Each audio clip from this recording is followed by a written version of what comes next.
Bien, lo que vamos a trabajar ahora es la determinación de la renta nacional a partir de un modelo, el llamado modelo renta-gasto, o también conocido como el modelo de multiplicador keynesiano. Este, este modelo surge a partir de,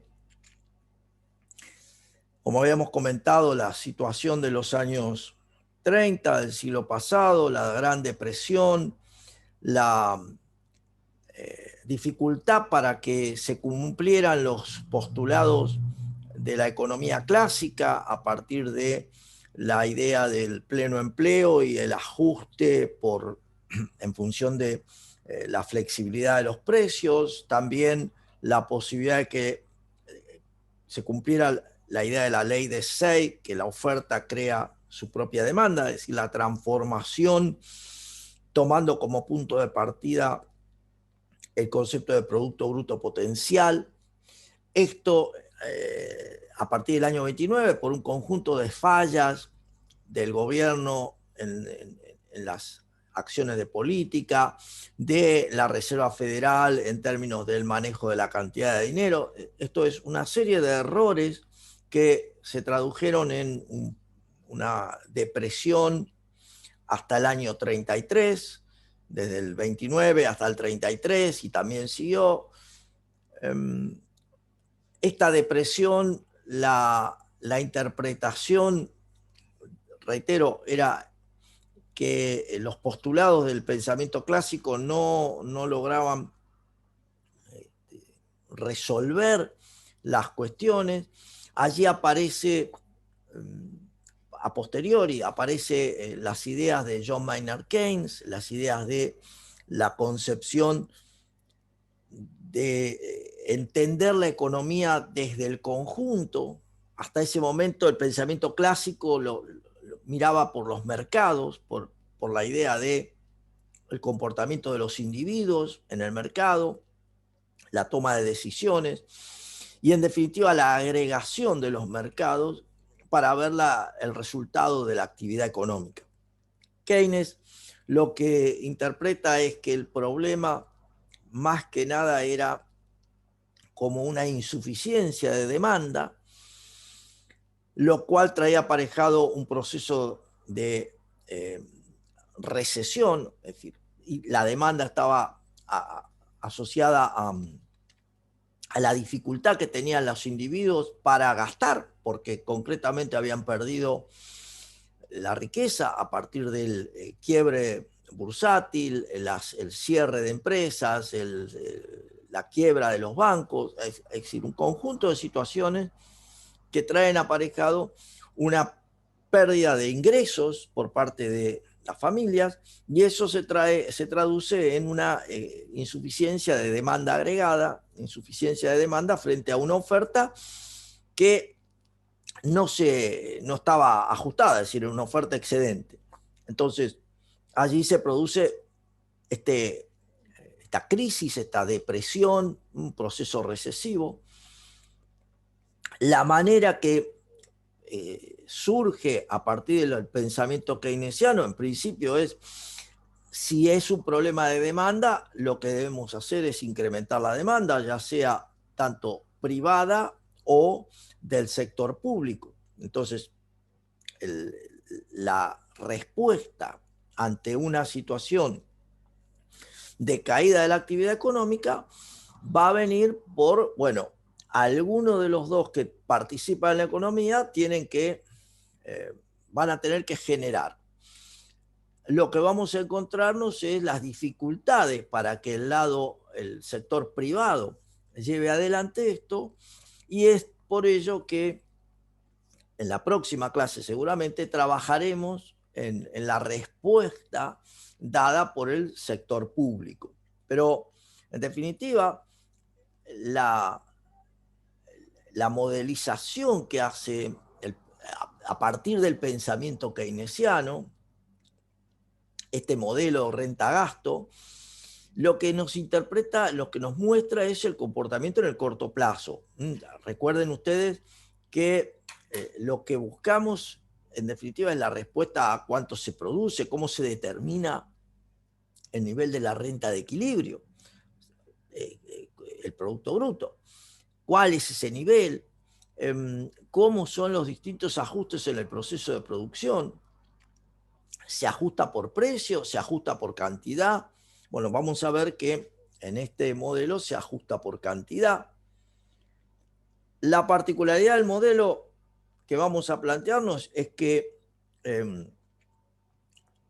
la secuencia, como lo habíamos comentado, es una secuencia desde la demanda hacia el nivel de producción. Entonces, la importancia de este pensamiento es que, a diferencia de la ley de Say, el pensamiento clásico, donde la oferta crea la demanda, esto es, produzco porque me van a comprar, el planteo keynesiano es demando para que se produzca.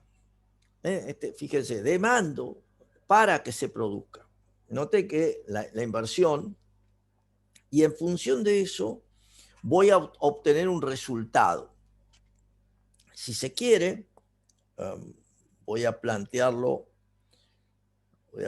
voy a usar rápidamente acá, o sea, si se quiere, es la mirada usando el esquema de la oferta y demanda agregada, donde en el eje de ordenadas tengo el nivel de precios, en el eje de abscisa tengo el nivel de renta. Lo que está planteándose en este modelo es que el nivel de precios es un dato, los precios son fijos, entonces el nivel de precios es un dato, y en definitiva los principales precios, o sea, el salario, son un dato, están dados. Hay la posibilidad de aumentar la producción porque hay desempleo en los factores productivos, o sea, ociosidad. Me dijo el compañero Matías Arias que salió por problema de colectividad. Bueno, perfecto, gracias, Joel. Entonces, la oferta agregada de la economía, yendo a nuestro modelo anterior, la oferta agregada clásica, la oferta agregada keynesiana, es plana, es infinitamente elástica, y lo que nosotros en definitiva estamos tratando de interpretar es la concepción de cómo se determina a partir de la demanda agregada el nivel de producción efectiva, es decir, el nivel de equilibrio, pero el nivel de producción efectiva. Fíjense que pensando en nuestro modelo anterior, modelo de oferta y demanda agregada, esta es la caracterización. Yo estoy tratando de entender cuáles son las condiciones bajo las que se produce este nivel de equilibrio, totalmente alejado por el concepto de desempleo, alejado de lo que sería la renta potencial de la economía. La renta potencial estaría por acá, para tener una idea. Entonces, estoy en una situación dentro de la frontera de posibilidades de producción. La oferta monetaria es un dato también, y no hay vínculo entre las decisiones en el mercado financiero y las decisiones reales de inversión. Son como dos estamentos separados. Estos son las bases sobre las que se moviliza toda la idea keynesiana. Este modelo, en principio, que nos vamos a plantear, como decíamos, es un modelo simple, porque por ahora lo que vamos a interpretar es que la demanda agregada es simplemente la suma del accionar de las familias por el consumo más el accionar de las empresas por la inversión. Luego le vamos a incorporar el accionar del gobierno y el resto del mundo. Pero lo primero que estamos tratando de interpretar es, bajo estas condiciones, cómo se determina el equilibrio y, en definitiva, qué es lo que esto significa. ¿Está? Para ello, como todo modelo, debemos hacer supuestos sobre el comportamiento de las variables. En principio, respecto al consumo, podemos, que es tal vez la variable principal en cualquier economía, representando entre el 60 o el 70% del total de la actividad económica. Este es, por lo general, ¿sí? Hay que ver después, esto en general es así. Lógicamente existen economías donde esto se desvirtúa cuando la presencia del gobierno es mayor. Bueno, un caso lo tenemos en la economía argentina, pero en principio la mirada en nuestro esquema simple, lo que necesitamos identificar es cuáles son los supuestos detrás de cada variable. Para ello deberíamos pensar en qué significa el consumo, de qué depende. Y podemos plantearnos distintas alternativas para entender en base a qué consumimos, en base a qué gastamos.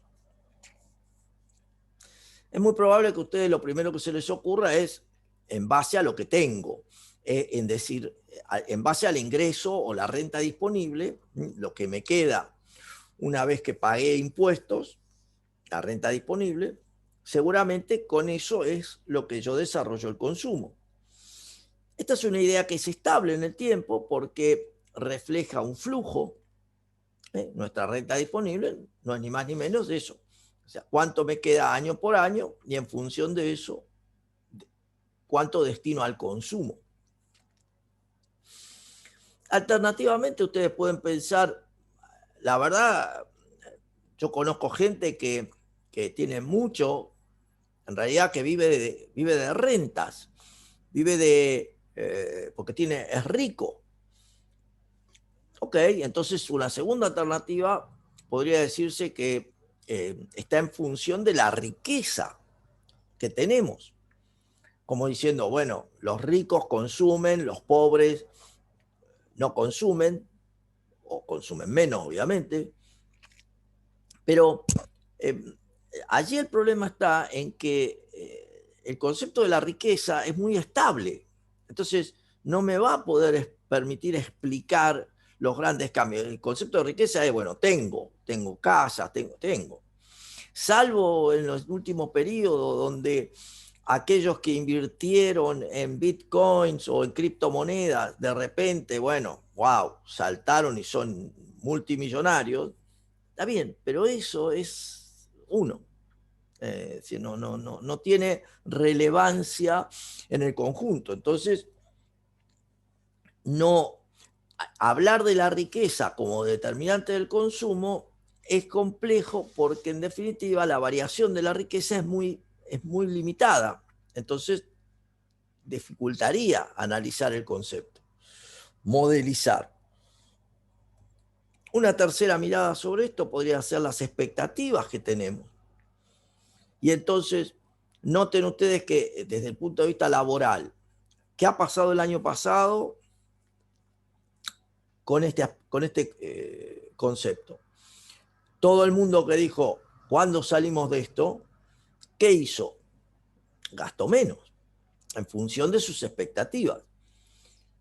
Cuando previó que se sale, comenzó a gastar un poco más. De hecho, hubo un momento y ahora de vuelta estamos igual, más o menos. Pero esto también es importante porque refleja decisiones en función de lo que espero que ocurra. Cuando ustedes estén por recibirse, es muy probable que decidan hacer un cambio de look, vamos a decir así, cambio de ropa y demás. ¿Por qué? Y porque ahora me voy a insertar en otras actividades y entonces voy a adelantar el consumo en función de lo que espero que ocurra. Esas son todas cuestiones vinculadas a las expectativas. Por último, la concepción de las variables reales, esto es, el poder de compra del dinero en función de los cambios en los precios, indicando que, en definitiva, a mayor, ante procesos inflacionarios, las capacidades que tenemos de consumo disminuyen. Bueno, eso también es una posible indicadores. En definitiva, el pensamiento keynesiano, a partir de los estudios que hizo Keynes en los años 30, basados en el comportamiento de los individuos en Inglaterra, en términos del ingreso, en términos del consumo, lo llevó a sostener que la variable más importante era la renta disponible. Entonces, entendiendo la concepción de la renta disponible como la renta percibida menos los impuestos más las transferencias en una mirada rápida. Esto ya es la esquematización para el modelo. En función de eso, hay que plantearse, bueno, pero ¿cómo reaccionan los individuos ante la renta disponible? La función consumo. Lo primero que se le dio a pensar a Keynes es que en el largo plazo, punto uno, si no tengo renta, no consumo. Entonces, hay como una relación, pero claramente la relación que a partir de sus estudios él identificó con el nombre de la propensión marginal a consumir. Propender es estar dispuesto a, propensión marginal a consumir, como un parámetro con valores entre 0 y 1 que nos muestran, marcaba Keynes, que no consumimos todo el consumo, perdón, todo el ingreso, no consumimos todo el ingreso, no es 1, y tampoco significa que no consumimos nada del ingreso, tampoco es 0. Esto es, toma valores entre 0 y 1, y de esa manera el consumo representa una relación creciente, estable, en función de si tengo más renta, aumenta el consumo, dada la propensión marginal a consumir. Si quieren pensarlo de una manera, la propensión marginal a consumir es exactamente lo mismo que plantearse cómo varía el consumo cuando varía la renta. Acuérdense, la famosa pendiente de la función. Ya la hemos visto tantas veces en microeconomía, cómo varía el consumo cuando varía la renta disponible, para que no tengan dudas, es la propensión marginal a consumir. En términos prácticos, para la Argentina eso refleja alrededor del 84% del ingreso. Gastamos 84, 85 centavos de cada peso. En Estados Unidos históricamente ha sido del orden del 90 o más, reflejando una sociedad más predispuesta al consumo de cada dólar adicional. Los japoneses, por ejemplo, han tenido propensiones del orden del 0,75, o sea, 75% del ingreso.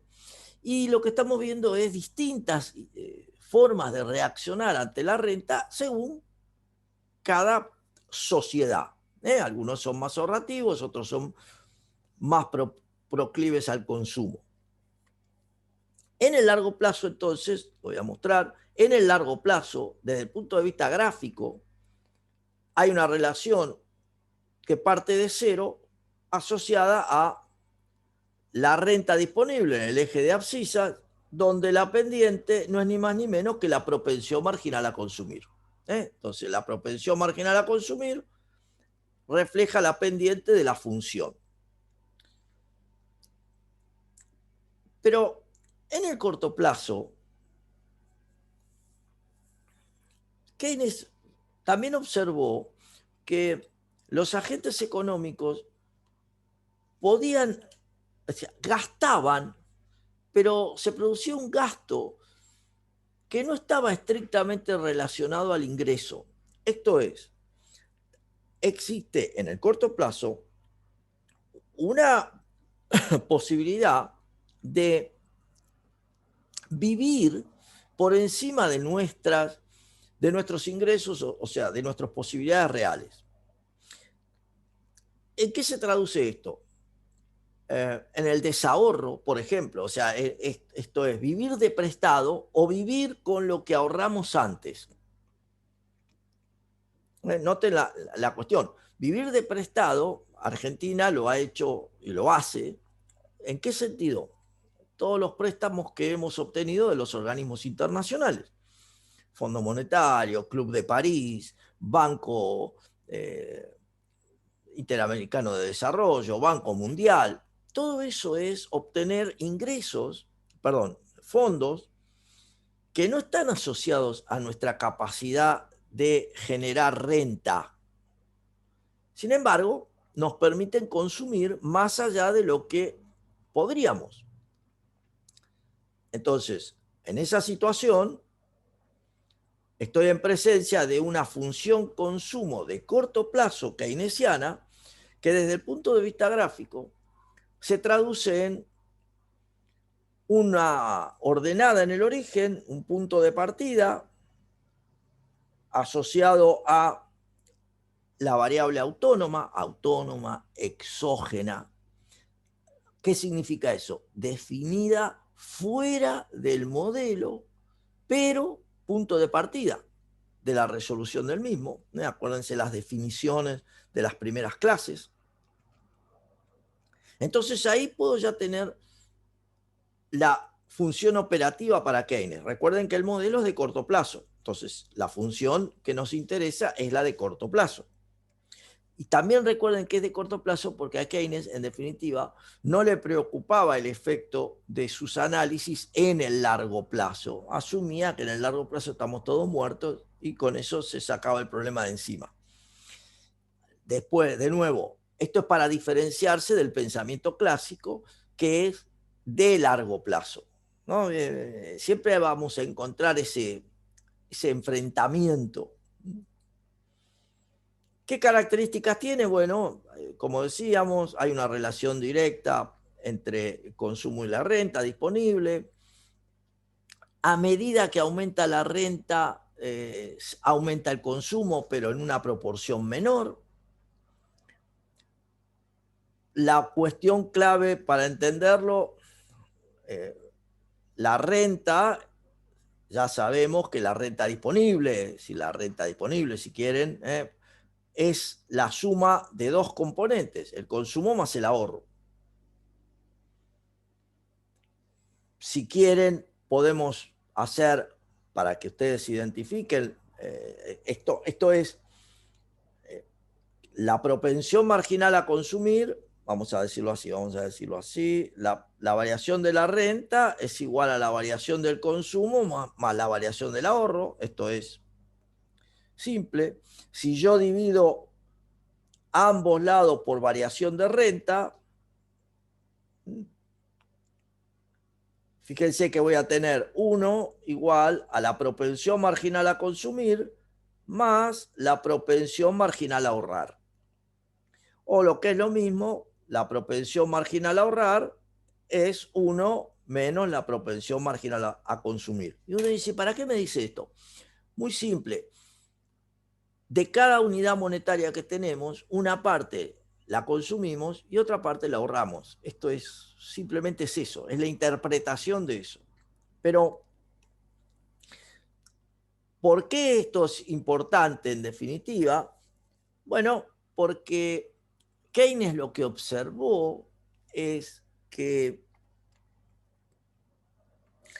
si bien a lo largo del tiempo la propensión marginal a consumir es estable, esto es, aproximadamente destinamos el 80% de los ingresos, bla, bla, bla, a lo largo del tiempo, al consumo. En un corte transversal, esto es, tomado cada año en particular, al observar el aumento del nivel de renta, él lo que identificó es que el consumo promedio, esto es, consumo promedio es igual al consumo dividido la renta. Como el consumo promedio, digamos, tiende a un tope, al aumentar la renta, lo que encontró es que el consumo promedio tiende a bajar. Uno dice, ¿eso qué significa? Algo muy simple. A medida que tenemos más nivel de ingresos, una porción mayor de esos ingresos los destinamos al ahorro. Visto al revés, las clases más bajas, o sea, los niveles más bajos de ingresos, el grueso de sus ingresos los destinan al consumo. Ese es el juego a partir de esto. Por eso, siempre que uno está pensando en los efectos sobre los distintos niveles socioeconómicos, este concepto es clave, porque los niveles más bajos tienen escasa capacidad de ahorro frente a los niveles más altos. Entonces, siempre que yo tome decisiones sobre los individuos, es válido hacer la reflexión de a quién le está afectando más, a quién estoy beneficiando más. Por eso tanto se habla en estos días de los subsidios pro ricos, porque en definitiva gran parte de los consumos que están subsidiados, la electricidad, el gas, le dan más posibilidades a los que más tienen y no tanto a los que menos tienen. Entonces, es como que hay una asignación de recursos, si lo pensamos en términos globales, una asignación de recursos ineficiente. Ese es uno de los temas que hay en estos días en la economía. Bueno, un ejemplo de esto, si vemos una función consumo de 2.000 más el 0,75 de la renta, la función consumo, 2.000, consumo autónomo, más 0,75 de la renta, y hacemos una simulación donde la simulación es pensar, bueno, ¿qué pasa si? ¿Qué pasa si el ingreso es 0? ¿Qué pasa si el ingreso es 2.000, 4.000? Es una simulación. Y esa simulación lo que podemos ver es que, lo hago rápido, la propensión marginal a consumir es un concepto constante, pero la propensión media a consumir va bajando. ¿Por qué? Y bueno, porque simplemente es la división entre el consumo sobre la renta. 2.375 sobre 500, 5.000 sobre 4.000, 8.000 sobre 8.000. Simplemente, esta es la idea. Pero nada más que para poder interpretar esta concepción. Como decía, es importante entender tanto la función consumo como la función de ahorro. ¿Por qué? Bueno, porque venimos de las cuentas nacionales donde los resultados de la actividad nos dicen la renta disponible, ¿se consume o se ahorra? Por lo tanto, el ahorro es la diferencia entre la renta disponible menos el consumo. Es muy simple. Bárbaro, ya está. Pero por eso es la diferencia entre contabilidad y economía. Al estar en economía, y esto es un modelo, y yo disponer de la función consumo, lo que voy a tener que hacer es interpretar la función de ahorro. Ya no sirve que yo diga el ahorro es la renta menos el consumo. Yo ahora tengo que poder calcularlo a partir de distintas situaciones. De allí la función. Es por eso que para calcular la función, establecerla, simplemente lo que tengo es reemplazar en la operación matemática renta menos consumo, reemplazando la función consumo. Entonces, cuando yo hago apertura, fíjense, menos por menos, menos. Menos consumo autónomo, menos por más, menos propensión marginal a consumir, la renta disponible, puedo sacar el factor común, renta disponible por 1, renta disponible por menos C por renta disponible. Entonces sí puedo identificar la función consumo como un menos C, que es el punto de partida de la gráfica, que significa un desahorro. ¿Se acuerda que cuando estoy mirando la función consumo, la estoy mirando desde un C sub 0? Entonces, esto es menos C sub 0. Cuando yo tengo 0 de ingresos, lo que está identificando es que si consumo C sub 0 es porque dejo de ahorrar C sub 0. Por eso es un desahorro. Y a partir de ahí, bueno, 1 menos C, como vimos recién, es la propensión marginal a ahorrar, la pendiente de la función de ahorro. ¿Sí? Y ahí tengo construida las dos funciones, función consumo y su complemento, función de ahorro. Juntas nos dan el concepto de ingreso.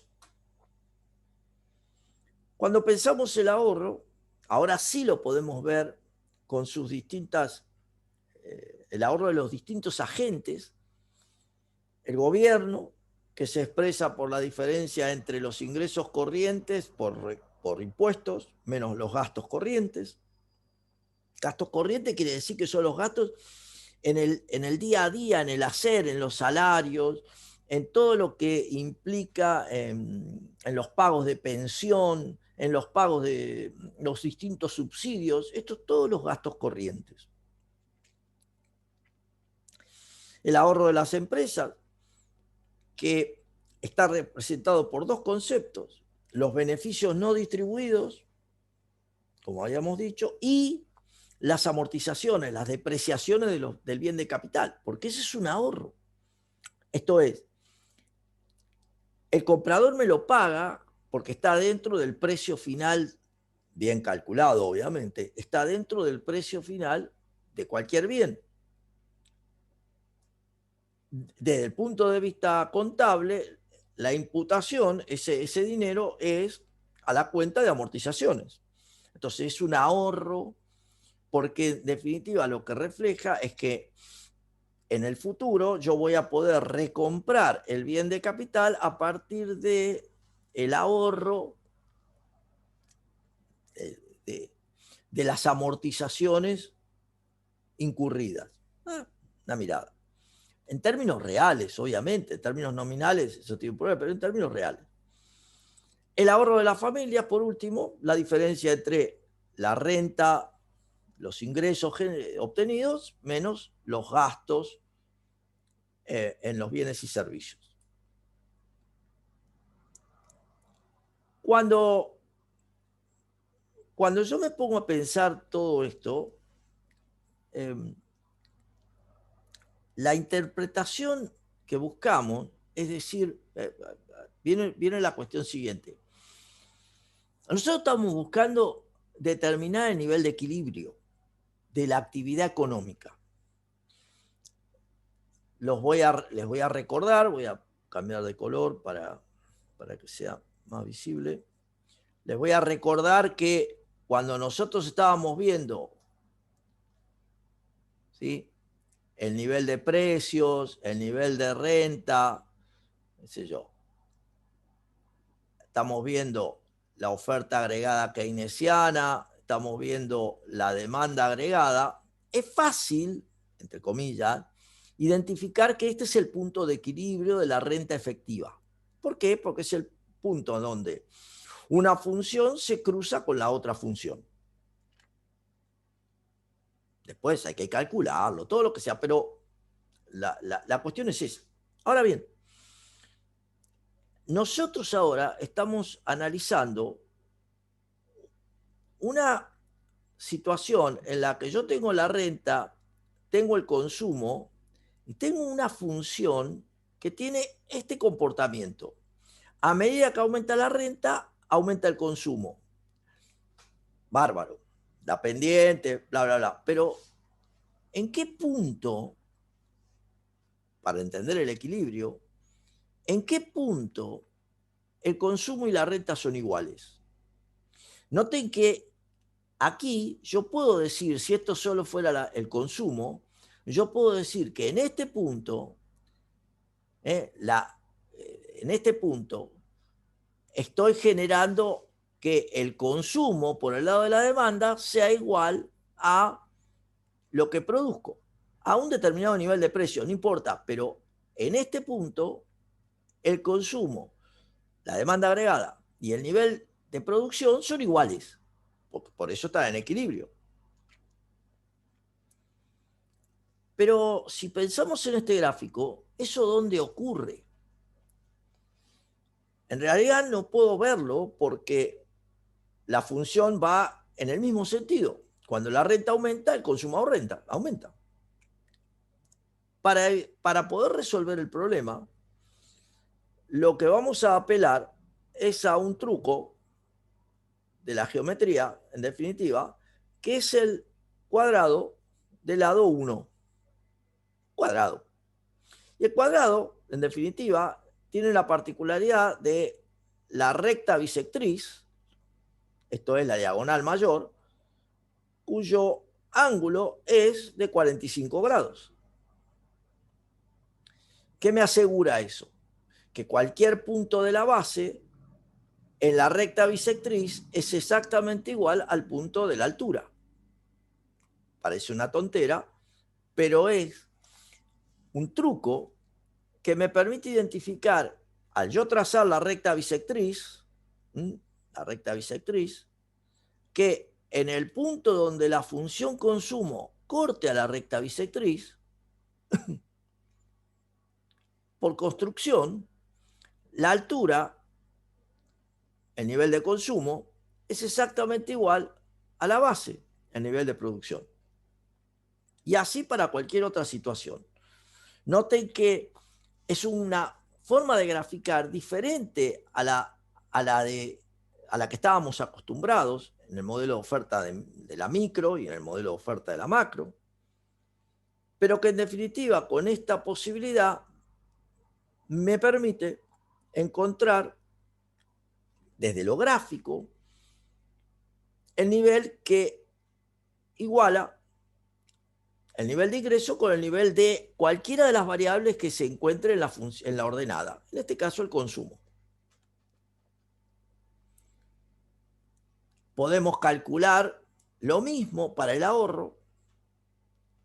Piensen ustedes por qué el resultado es 8.000, se las hago fácil. Si ustedes despejan esta igualación, si ustedes dicen en qué punto me comí todo lo que hice, si ustedes responden a esa pregunta, se dan cuenta que en ese punto el ahorro es 0. Me comí todo lo que hice. Si me comí todo lo que hice y el ahorro es 0, por pasaje de términos, yo voy a poder determinar cuál es la renta que hace 0 el ahorro. No es ni más ni menos que 2.000 dividido 0,25, o sea, 8.000. 2.000 por 4. Digo, para que ustedes empiecen a visualizar las distintas maneras de utilizar esto. ¿Para qué? Ni más ni menos, para calcular la situación en la que la demanda agregada genera el nivel de producción que da equilibrio. Acuérdense la secuencia keynesiana: demanda, renta efectiva, nivel de empleo. Frente a la secuencia clásica: pleno empleo, renta potencial, demanda agregada. Son dos formas de entender la economía. Largo plazo los clásicos, corto plazo Keynes. Entonces, dicho eso, ahí está la función consumo, presentada en sus distintos aspectos.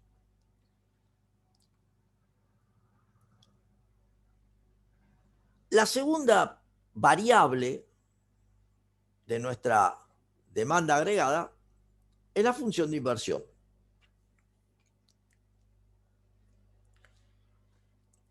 Aquí lo que tratamos de identificar es cuáles son los determinantes de la demanda de bienes de capital de las empresas. Obviamente las familias también demandan inversión cuando se compra una propiedad, recordemos, no la compra de un vehículo, pero sí la compra de una propiedad, eso es inversión. Y también el sector público invierte, pero esencialmente nos interesa analizar la inversión de las empresas. Entonces, ¿de qué depende esa inversión? Vamos a encontrar dos componentes, dos variables clave.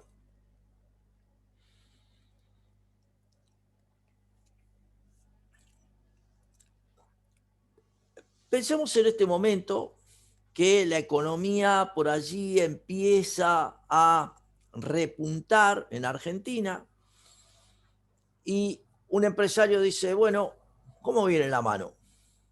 Por ejemplo, ayer subieron las acciones en Wall Street, las acciones de la Argentina, de las empresas argentinas en Wall Street, y uno dice, ¿y por qué subieron?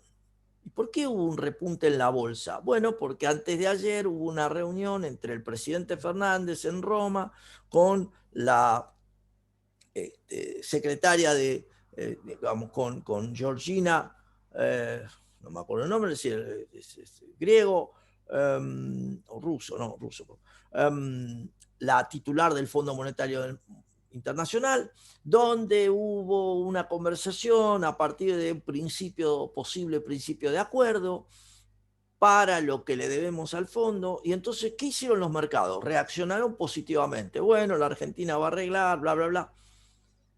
¿Qué significa eso?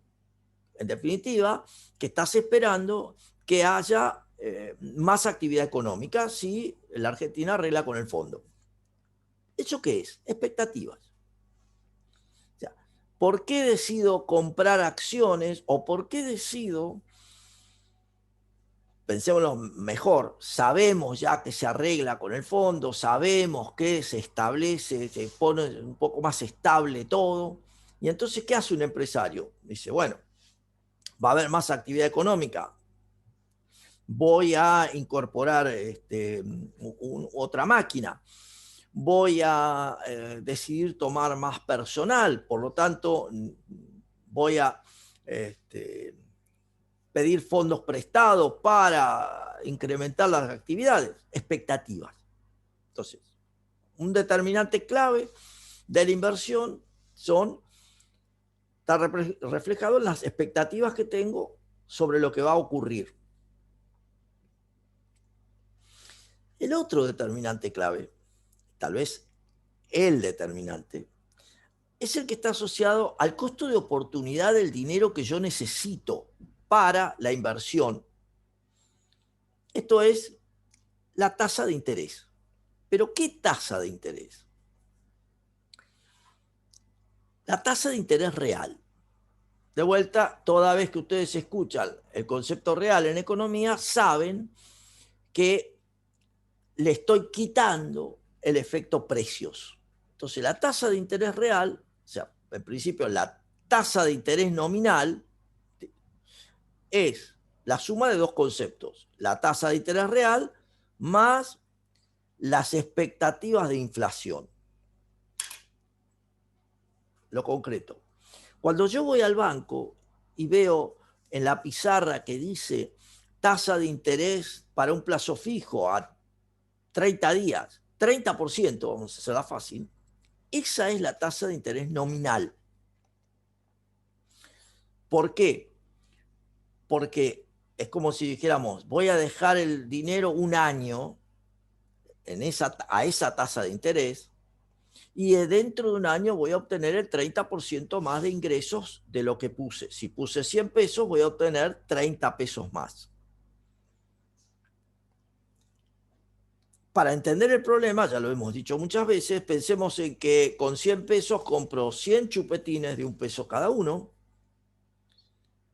y que dentro de un año los chupetines siguen valiendo $1. Perfecto. Cuando cobre 30 pesos, puedo comprar 30 chupetines más. Pero, ¿qué ocurre si pensemos que la inflación esperada fuera de 30%. Noten ustedes que dentro de un año el precio de los chupetines aproximadamente va a ser $1,30. Entonces, cuando yo cobre los 30 pesos de intereses, voy a tener 130 pesos, que son exactamente iguales a 100 pesos de hoy. ¿Por qué? Porque voy a poder comprar 100 chupetines. ¿Cuánto fue la tasa de interés real? 0. ¿Cuánto obtuve por haber dejado un año mi dinero? Nominalmente 30 pesos más. Pero en términos reales, poder de compra de ese dinero, ¿cuánto obtuve? Nada, 0.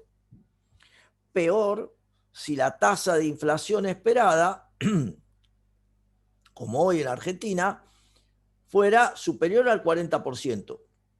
Noten ustedes que la tasa real de interés, en este caso, sería R sería igual a el 30% de tasa nominal menos el 40% de tasa de inflación esperada. Es decir, estaría perdiendo el 10% de poder de compra de mi dinero. Es como si dijéramos, los chupetines en un año valen $1,40. Se dan cuenta que compro y yo cobré 30 pesos más. Es decir, yo tengo 130 pesos en la mano, pero para comprar 100 chupetines, como antes, necesito 140 pesos. Claramente, tengo 10 pesos menos de poder de compra. O sea, 130 a 140 cayó. Este es el tema clave. ¿Por qué? Porque pensémoslo desde el lado del empresario. ¿Cuándo va a decidir invertir? ¿O de qué manera? Se dan cuenta que si yo pido prestado al 30%, ahora veámoslo desde el lado del empresario, y los precios suben al 40%, incluidos los precios de lo que yo vendo, ¿qué pasa? La tasa real del préstamo que me hicieron es 10 puntos porcentuales negativo. Esto es, logro pagar los intereses del préstamo con el dinero de los compradores. La suba de precios. Digo, para que lo entiendan fuerte, al revés, si la situación fuera que me endeudo al 30% y los precios subieron al 20%, en términos reales, yo voy a tener que sacar de mi bolsillo 10 puntos porcentuales para que vean la diferencia. En definitiva, ¿qué significa esto? Por lo pronto que en Argentina siempre en los últimos años hemos tenido tasas de interés reales negativas, lo que significa es que hay una relación inversa entre la tasa de interés y la demanda de inversión. ¿Por qué? Bueno, porque a medida que aumenta la tasa de interés, menos atractivo se vuelve tomar dinero porque menos proyectos rentables voy a encontrar. Piénsenlo, lo fácil que es tomar dinero a una tasa baja para hacer negocios y piensen a una tasa de interés alta si van a tomar dinero para abrir un kiosco. No, ¿por qué? Porque las posibilidades que me da un kiosco son muy pocas. Esto es, la tasa real de interés incide en qué tipo de negocios voy a poder llevar adelante. Aquellos que me permitan devolver el préstamo, aquellos que me permitan obtener una rentabilidad para responder a la tasa real que me están cobrando. Tasa nominal como la suma de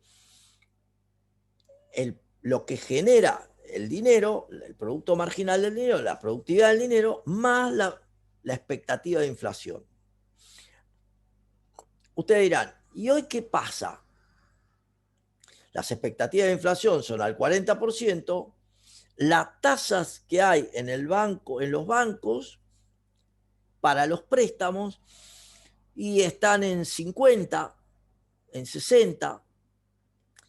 En algunos casos se busca subsidiar la tasa para que las empresas se financien consiguiendo dinero más barato, como la situación que acaban de definir para todos los deudores UVA, que tienen hipotecarios UVA. El Estado, los bancos estatales le van a subsidiar la diferencia por encima del 35%. ¡Wow! ¡Qué bueno para aquel que tomó ese crédito! Genial, claro, pero ¿quién pone el dinero? Nosotros. En un detalle, para entenderlo. El subsidio surge de nosotros, no surge del banco. El banco, nada. Simplemente traslada el dinero. Es más, como es un banco estatal, el dinero se lo da al Banco Central. Por ende, es de todos. Y mayor inflación. Tengo para entenderlo. Pero en definitiva, la función de inversión es una función con dos determinantes. La tasa real de interés, negativa en su comportamiento, y las expectativas sobre la economía positiva en su comportamiento. De manera tal que si hay expectativas de crecimiento, expectativas sobre recuperación de la economía, nos movemos hacia la derecha. Si por el contrario son expectativas negativas, nos movemos hacia la izquierda. Situación, volviendo a lo que hemos comentado antes, que es la característica de nuestros últimos años, por las expectativas. No tanto por la tasa de interés, por las expectativas. ¿Sí? La tasa de interés, fíjense, la tasa de interés ha resultado negativa. Esto significa que estoy castigando al que quiere ahorrar. Si la tasa de interés real es negativa, quiere decir que si yo dejé mi dinero en el banco, perdí, en términos reales. Por ende, todos los últimos años, esto es de la época de la presidencia Fernández, 2008, 2013, todos fueron pro consumo, alentar el consumo. ¿Aumentó la inversión? No, porque por las expectativas. Si bien, fíjense, se premió el consumo, se premió que la tarjeta de crédito nos cobrara una tasa que en términos reales fuera negativa. Se premió. Sin embargo, la inversión no aumentó de la misma manera por esta cuestión que les digo, impacto de las expectativas. Entonces, en función de esto, puedo armar el modelo con los supuestos. ¿Cuáles son los supuestos? El Producto Nacional Bruto es igual a la renta, porque no hay ni depreciación, no hay impuestos, es simple. Todos los beneficios se distribuyen, simple. No existen intereses, no hay transferencias. Entonces, bienes y servicios a cambio de salarios y beneficios. O sea, renta para generar la compra de bienes y servicios. El nivel de precios es constante. Entonces, lo que significa que hay, como lo vimos, la oferta, la gráfica de la oferta infinita, la oferta agregada keynesiana con un nivel de precios dado. Esta es la característica. En ese nivel, la demanda agregada determina el nivel de renta, el esquema keynesiano. ¿Por qué? Porque hay capacidad infinita de decir, hay gente desempleada, hay factores de producción desempleados, hay más actividad económica, vení a trabajar. Eso es lo que está diciendo, partiendo de una situación de desempleo. Recuerden que eso es clave en el modelo keynesiano. En el equilibrio, la renta y la demanda agregada son iguales. Para entender esto, es un modelo. Por lo tanto, nos tenemos que plantear en qué sentido la demanda,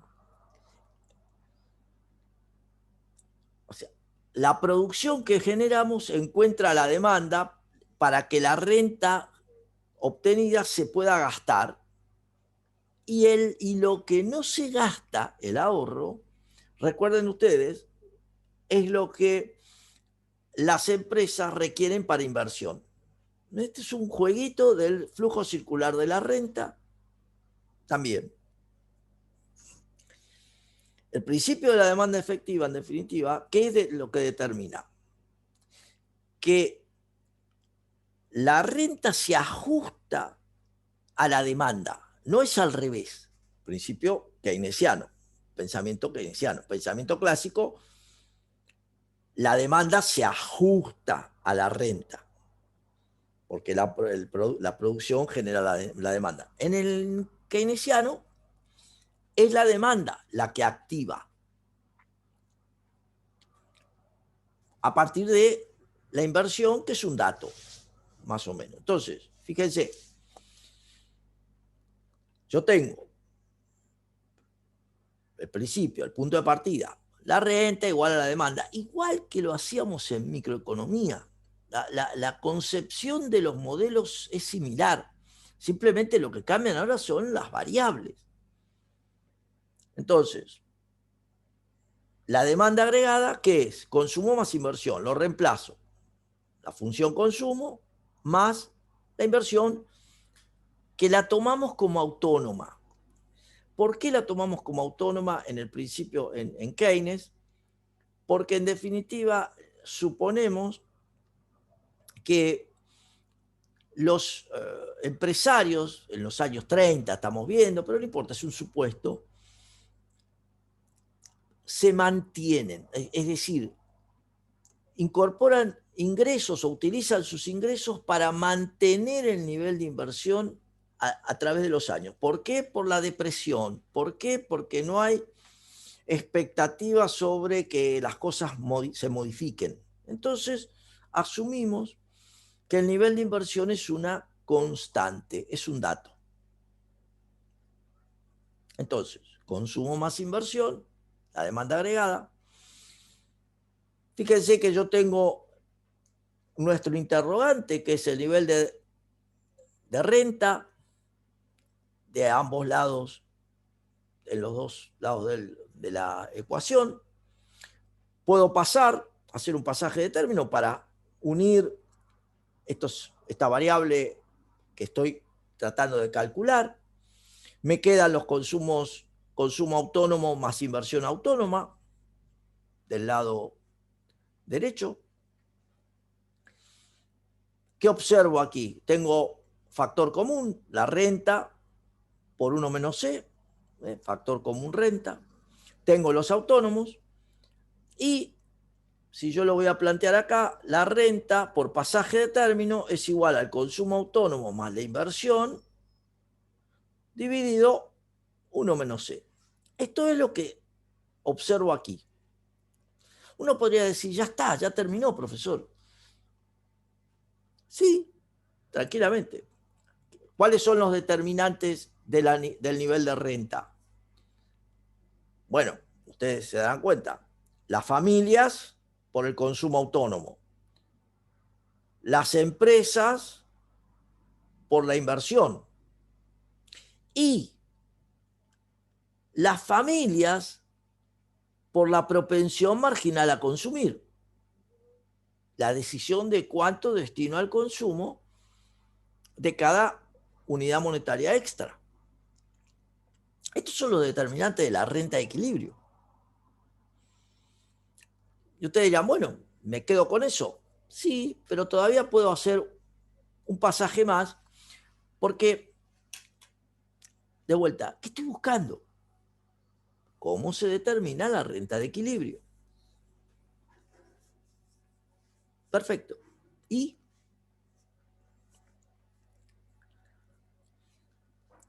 fíjense que yo, detrás de cada variable, de cualquier número, siempre está multiplicado por la unidad. Un principio básico de la matemática. Por lo tanto, yo puedo despejar de esta manera. Puedo decir que 1 sobre 1 menos C por el consumo autónomo más la inversión autónoma es exactamente lo mismo que decir los autónomos, consumo más inversión, dividido 1 menos C. Es exactamente lo mismo. Pero, y aquí viene lo interesante del modelo keynesiano, al separarlo, al abrirlo, yo identifico este componente, este término, mu, le podemos llamar mu, que es el llamado multiplicador keynesiano o multiplicador del gasto. Usted dirá, ¿y eso qué es? Bueno, te lo muestro de esta manera.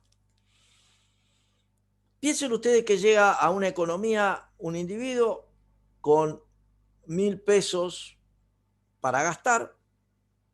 La K es el concepto de 1.000, para decirlo así, 1.000 pesos para gastar. Compra bienes y servicios por 1.000 pesos y los paga.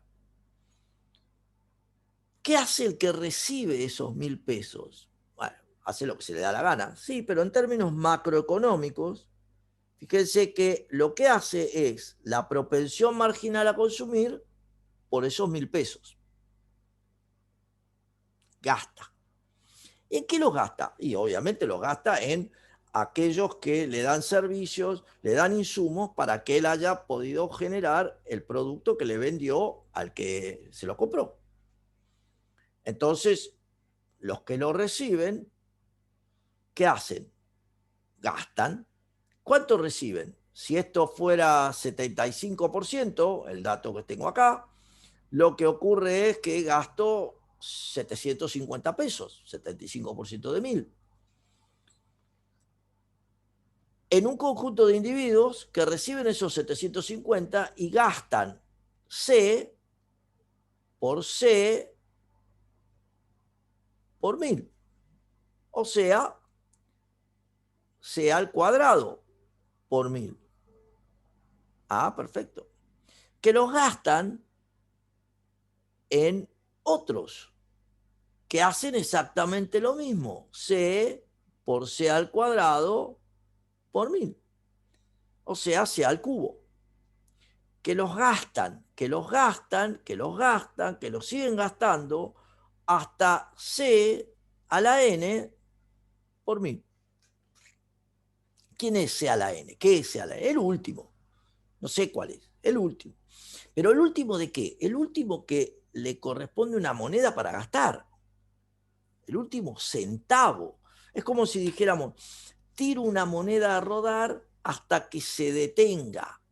Eso es la secuencia de rondas de gasto que se producen a partir de los primeros 1.000 pesos.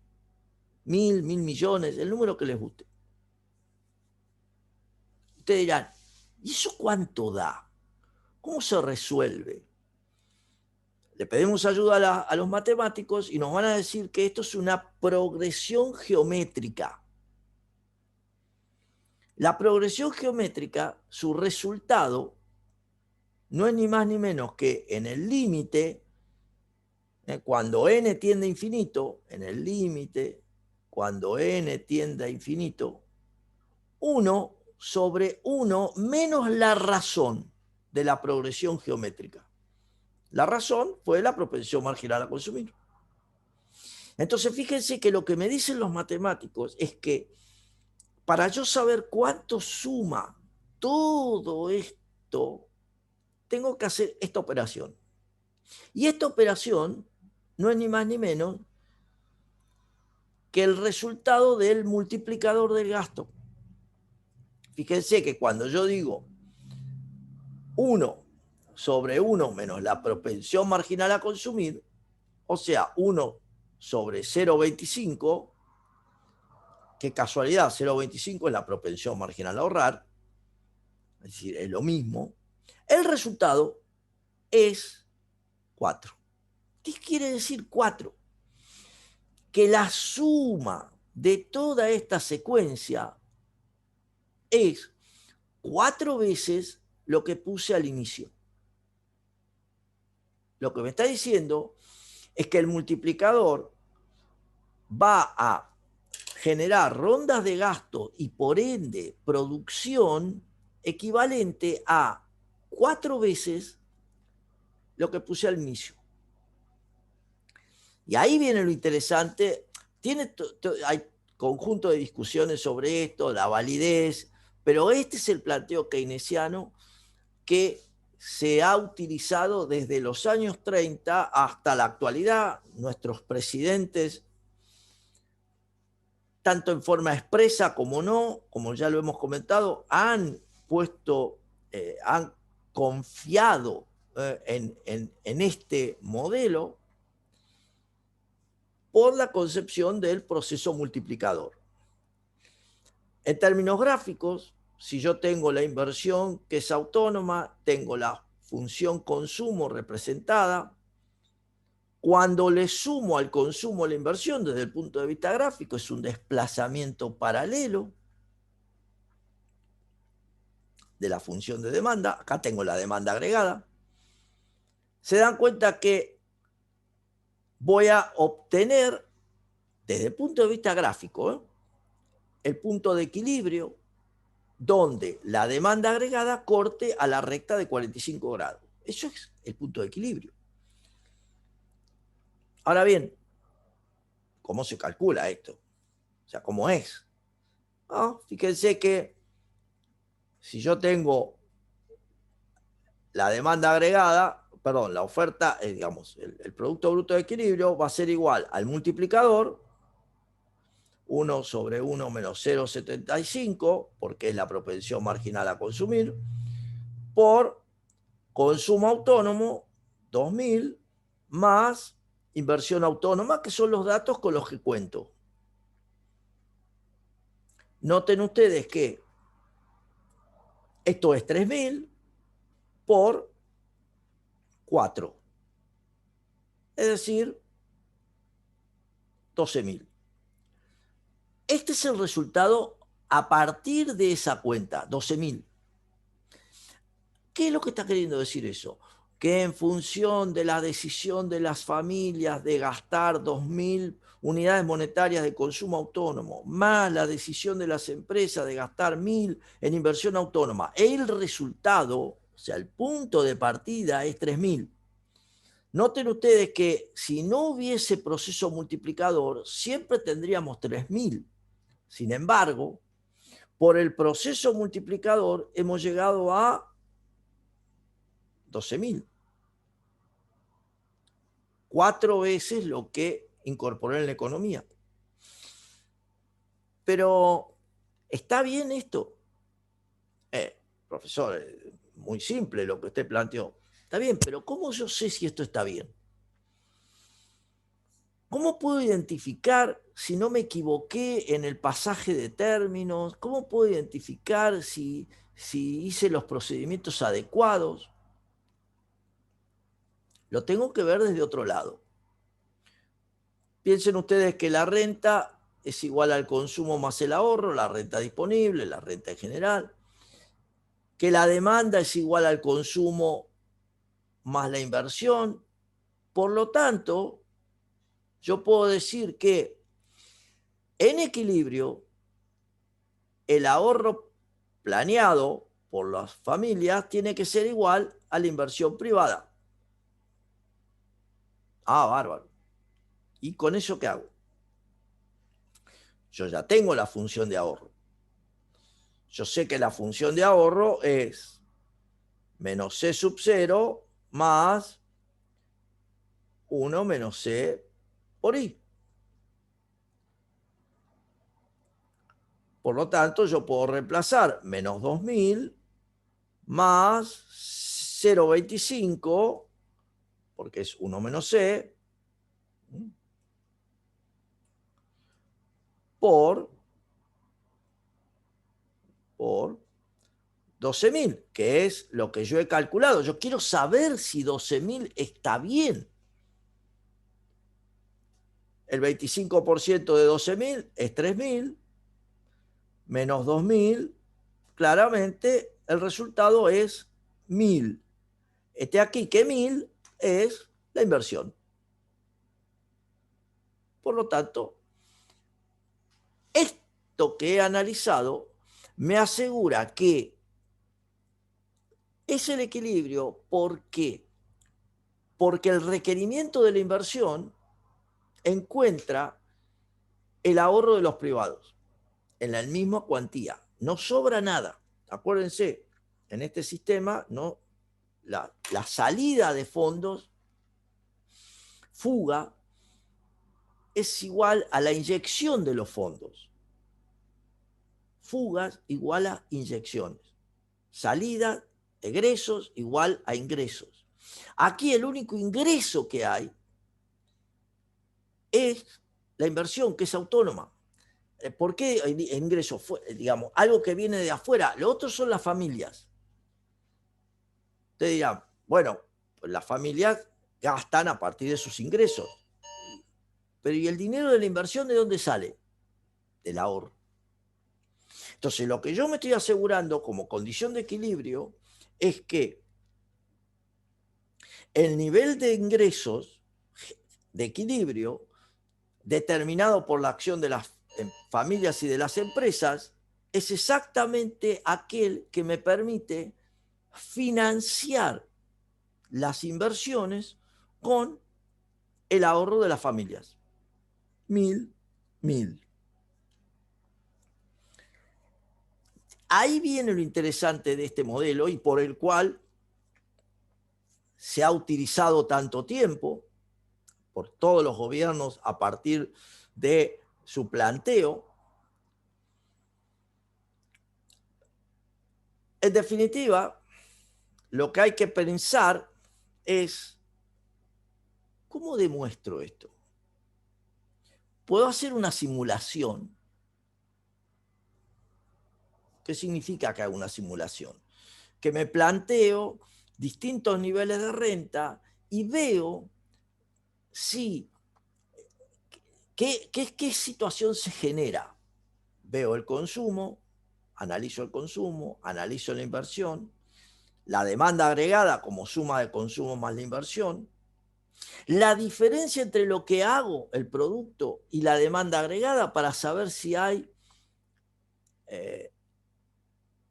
inversión efectiva o no. Esto es, me sobraron o me faltaron bienes y servicios.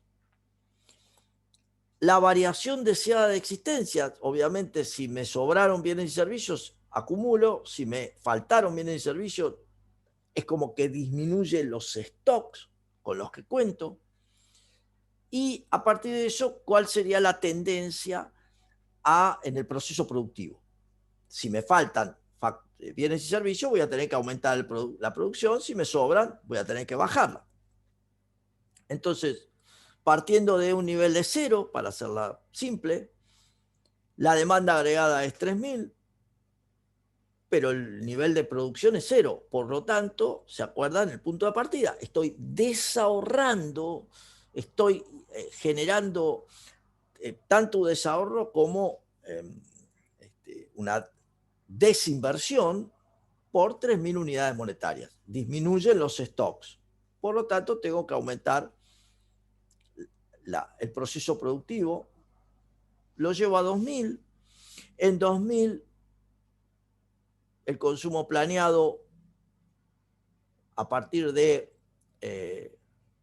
la función de consumo de 2000 más 0,75 de la renta, que es la misma que estábamos utilizando, es 3500. La demanda agregada entonces es 4500, porque la inversión es constante. Me siguen faltando ahora 4500 menos 2000, me faltan 2500. Disminución de los stocks, por ende, expansión en el proceso productivo. Es como si yo me estuviera moviendo, me estoy moviendo, tengo la demanda agregada acá, renta, demanda agregada, me estoy moviendo en este sentido. ¿Por qué? Porque estoy produciendo, demandando más que lo que estoy produciendo. La demanda excede a la oferta. La demanda excede a la oferta. Eso es lo que está diciendo. Entonces, ¿qué tengo que hacer? Expandirme, moverme hacia mayor actividad económica.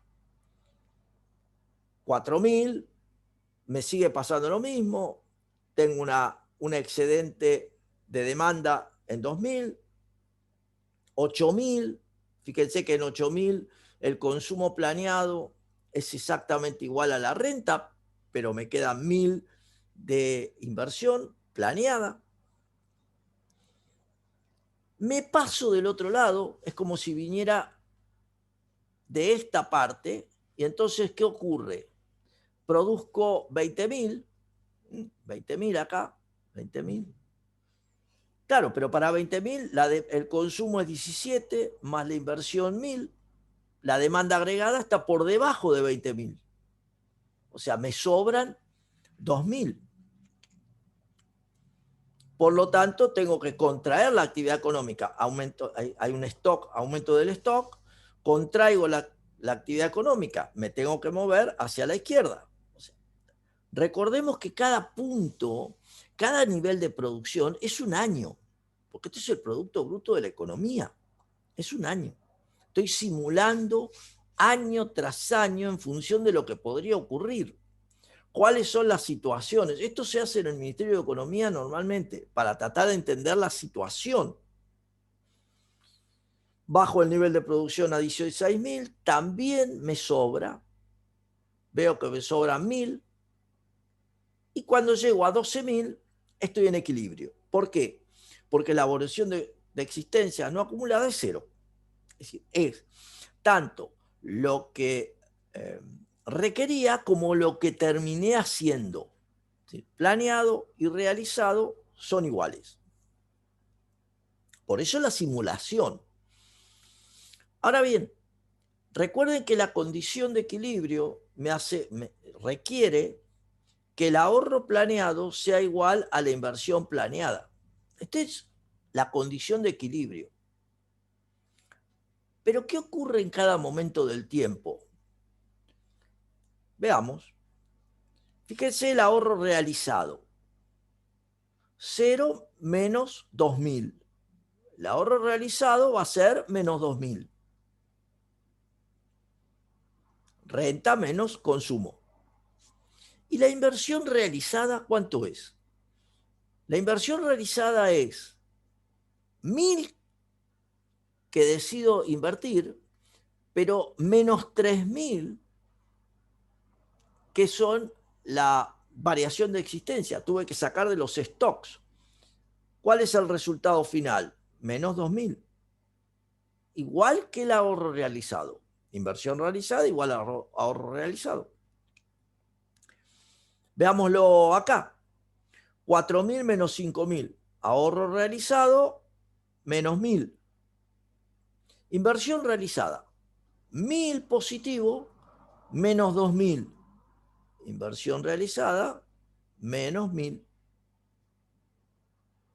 O sea, noten que por definición lo que se invierte está en función de lo que se ahorra. Sea lo que sea. Pensémoslo del otro lado. Ahorro realizado en esta situación. 20 menos 17. 3.000. Inversión realizada. 1.000 que planeo hacer, más 2.000 que efectivamente me sobraron. 3.000. Entonces, noten ustedes que en cualquier situación, el ahorro realizado es idénticamente igual a la inversión realizada. Pero solo en la condición de equilibrio, en el equilibrio, el ahorro realizado es igual al ahorro planeado, que es igual a la inversión planeada y a la inversión realizada. Solo en esa situación. De vuelta, condición de equilibrio de todo el modelo. Fugas, ahorro, igual a inyecciones, inversión. Salidas iguales a ingresos. Esa es la condición de equilibrio. Porque si eso no se produce, no voy a haber calculado la renta de equilibrio de la economía. Y la renta de equilibrio de la economía, ¿de dónde surge? Del accionar de la familia más el accionar de las empresas, potenciado por el multiplicador. ¿En qué se basa el multiplicador? En la propensión marginal a consumir. ¿Qué me dice eso? Que cuanto mayor sea la propensión marginal a consumir, mayor va a ser el multiplicador. Fíjense qué interesante. Por eso nuestros gobiernos, nuestros gobernantes, muchas veces han privilegiado el consumo, buscando este efecto. Aumentá lo que destinás al consumo de cada peso que vos tenés de ingreso. Aumentá la propensión marginal a consumir. ¿Para qué? Para que haya mayor actividad económica. Eso es estrictamente así. En términos del equilibrio, lo podemos ver con la función de ahorro. Fíjense, en el nivel 12.000, yo lo que tengo es, ¿por qué tengo el equilibrio allí? Bueno, como hemos calculado, para 12.000, el 25% de 12.000 es 3.000, menos 2.000 es 1.000. Entonces, 1.000 de ahorro igual a 1.000 de inversión. Ahora bien,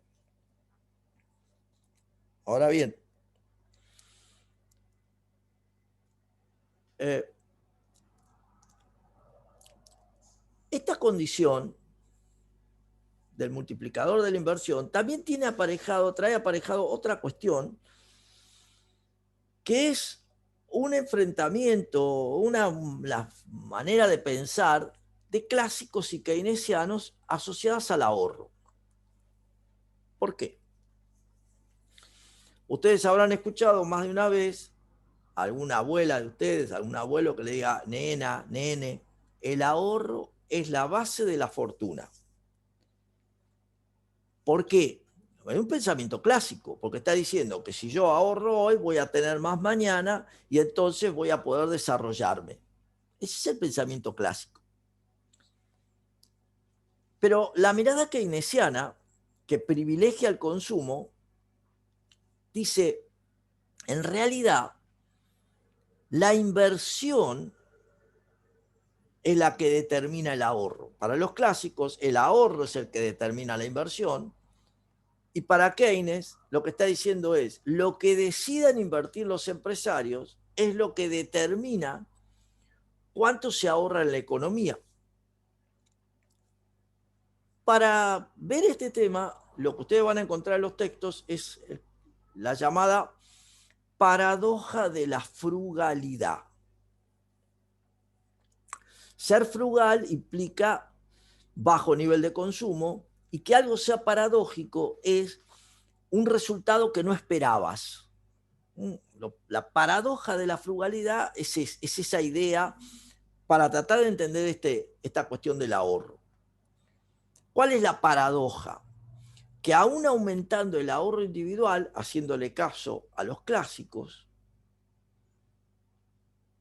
aún aumentando el ahorro, a nivel global se va a mantener el mismo nivel de ahorro. Fíjense la diferencia. Aún siendo más frugales, aumentando el ahorro a título individual, en términos del agregado del conjunto, se va a terminar ahorrando lo mismo. ¡Wow! ¿Qué pasó? Para entenderlo, veamos la función de ahorro que teníamos y pensemos que el ahorro aumenta, la propensión marginal a ahorrar aumenta de 0,25 a 0,30. ¿Sí?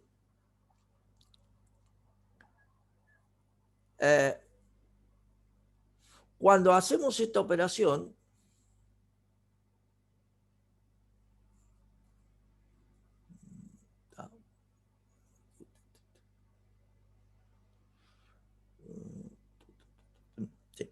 Cuando hacemos esta operación, fíjense que nos vamos a encontrar con lo siguiente. Lo voy a marcar acá. En el nivel original, yo tengo la renta de equilibrio. La renta de equilibrio va a ser, en el nivel, la renta efectiva, va a ser 12.000. En el nuevo nivel de equilibrio, IE', yo voy a tener un multiplicador 1 sobre 0,30, la propensión marginal a ahorrar, por los datos con los que cuento. 2.000 de consumo más 1.000 de inversión, o sea, 3.000. Lo que me está diciendo, lo voy a primero graficar, fíjense, es que la propensión marginal a ahorrar aumentó, por lo tanto, la función de ahorro se desplazó, la pendiente es mayor. Ahora bien, ¿cuánto es el resultado? Si yo calculo 1 sobre 0,3 por 3.000, es aproximadamente 10.000.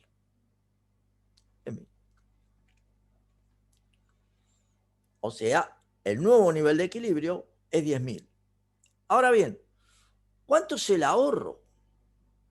El ahorro prima acá va a ser igual a menos 2.000 más 0,3 de 10.000. Fíjense que menos 2.000 más 3.000, 1.000.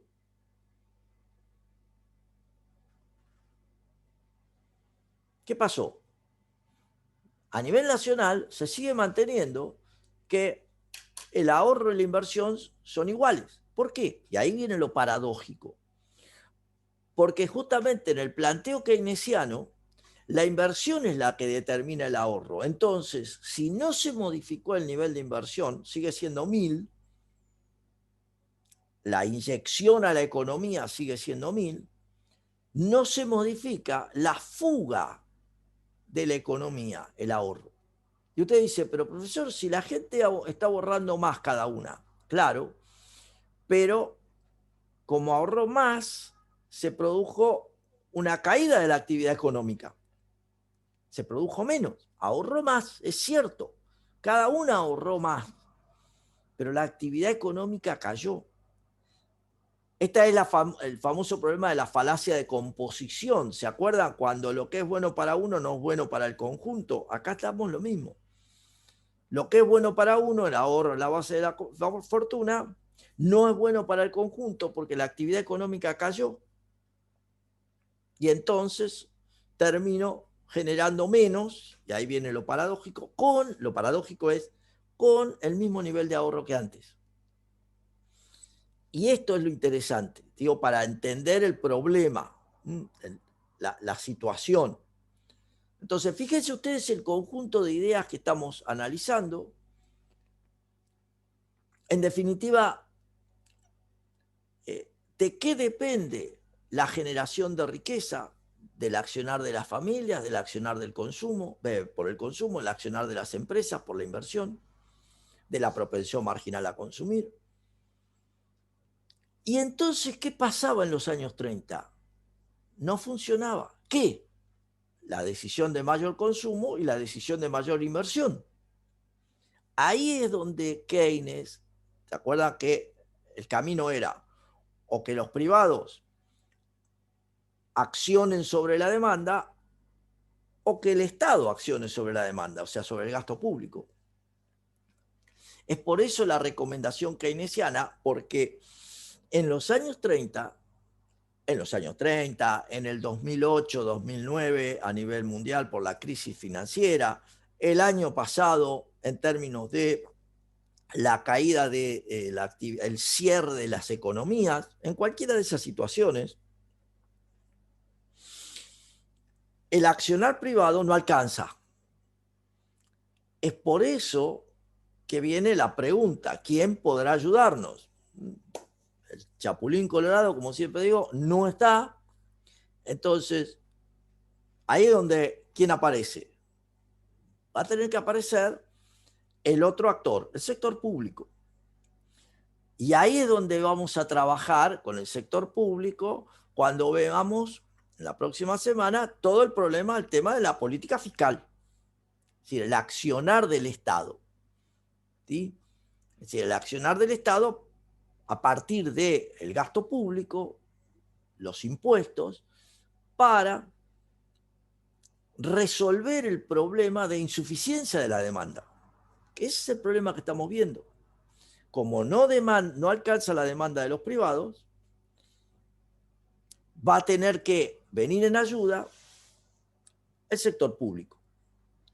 Entonces, acá lo que van a tener que empezar ustedes a revisar, a analizar, es cómo se construye el modelo, cómo se calcula, a dónde llego, cómo se determina el consumo, cuánto es el consumo, a partir de, por ejemplo, no lo dijimos, pero si la función consumo era 2.000 más 0,75 de la renta, donde la renta es 12.000, ¿cuánto es el consumo en esta situación? 75% de 12.000 es 9.000 más 2.000, 11.000. Entonces quiere decir que en la situación de equilibrio, 11.000 es el consumo, 1.000 es el ahorro, 11.000 más 1.000, 12.000. Está bien, entonces. Hemos hecho los cálculos correctamente. Función consumo más inversión es igual a el total de la producción. La demanda agregada, 12.000. La producción, el producto bruto, 12.000. La renta. Visto de la otra manera, la condición de equilibrio. Inyecciones determinan las fugas. Inyecciones, inversión, 1.000. Fugas, en este caso el ahorro, 1.000. Calculado a partir de la función de ahorro.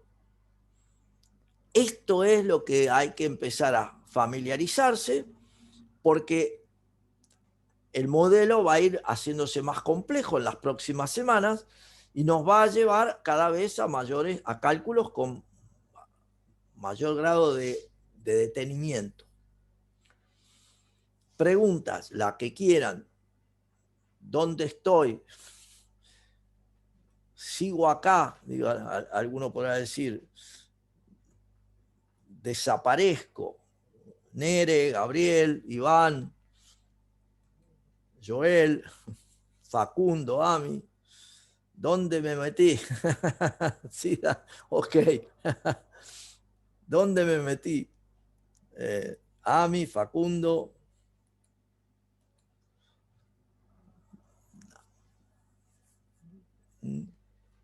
Delphi, ¿estás acá todavía?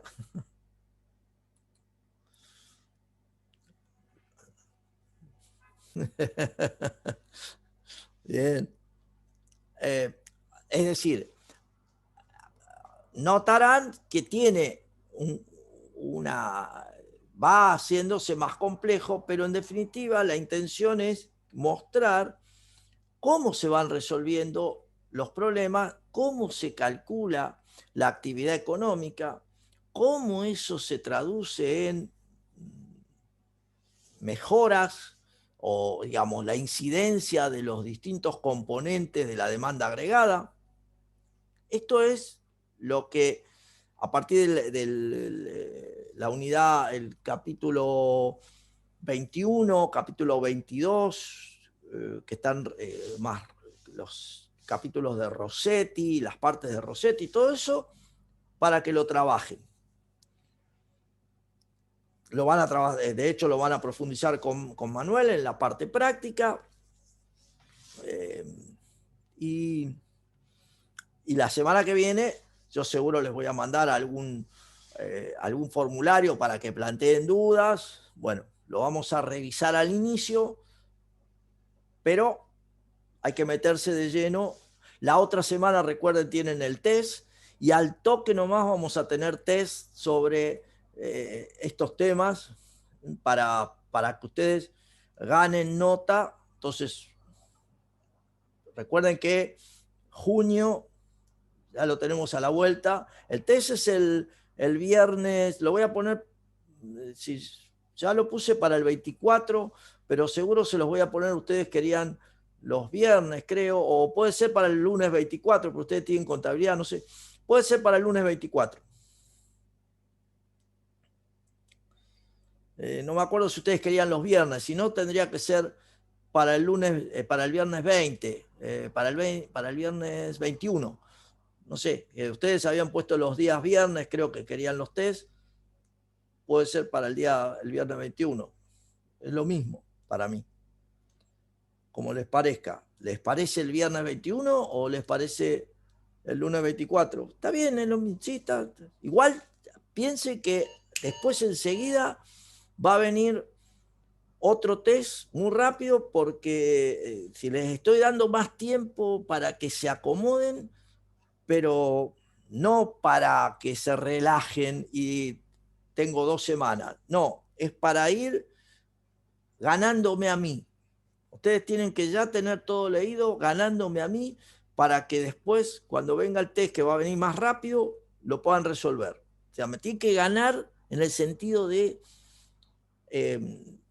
tener las lecturas. Ir un pasito adelante de lo que yo voy. Ustedes tienen el cronograma, tienen todo para saber lo que yo voy a dar, así que no es que, no tiene que ser una sorpresa para ustedes. Uy, mirá, lo que me estoy enterando. No, tienen ustedes que ir en un paso adelante. Para eso tienen el cronograma. Bien. ¿Dudas? ¿Alguno? Joel, no sé qué querés hacer algún comentario. ¿No? O, ninguno. Gabriel, Facundo, no hay ningún comentario. No, profe. Ok. Bueno, si no hay ningún comentario, entonces por hoy, como siempre, agradeciéndoles todo este tiempo. Un viernes dijeron que, para ver, no sé, a ver qué pasó acá, que iban a tomar clase extra de conta, pero no confirmaron todavía. No, está bien, bueno, Gabriel, no, entonces está bien, va para el lunes 24, yo porque ustedes habían planteado ese día viernes. Acuérdense que el viernes está abierto todo el día, que tengan clase es lo de menos, pero está bien, se los pongo para el lunes. Lunes 24, entonces van a tener el test ustedes también. Bien, de vuelta, un gusto, que pasen un lindo fin de semana, aprovechen lecturas y cualquier cosa me hacen saber, me envían, nos vemos, Delphi, pásenla lindo. Chao.